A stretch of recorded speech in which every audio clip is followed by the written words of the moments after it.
On appelle cornemuse un instrument constitué d'un réservoir d'air, d'un chalumeau ou tuyau mélodique percé de plusieurs trous et d'un ou plusieurs bourdons jouant une note continue. On recense 3 grandes familles de cornemuses.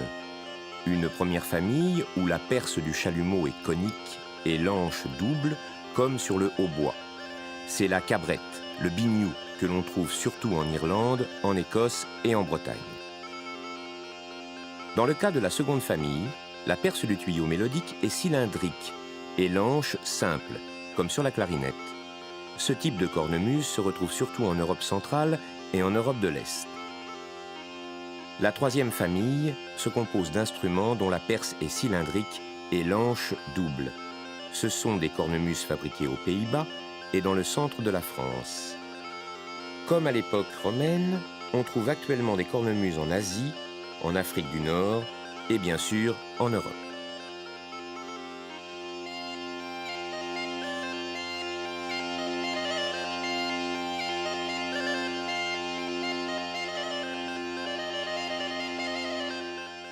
Les cornemuses, ce sont tous les instruments, c'est une famille d'instruments qui a comme point commun de posséder un sac en cuir qui est le réservoir d'air.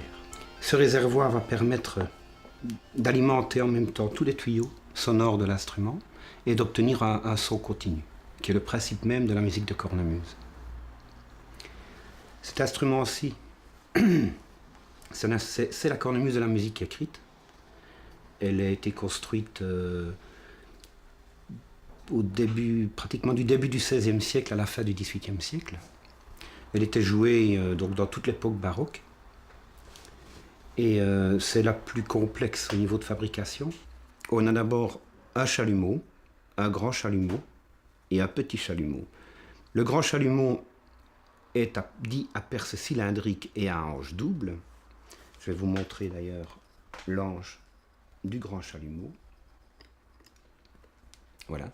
C'est une anche de type hautbois, 2 parties de roseau attachées sur un cuivre métallique qui sont grattées et affinées afin de produire facilement un son. On dit qu'une anche parle. Ce chalumeau est foré de 8 trous de jeu et de 6 trous pour obtenir les demi-tons, ces trous étant fermés par des petites clés en argent.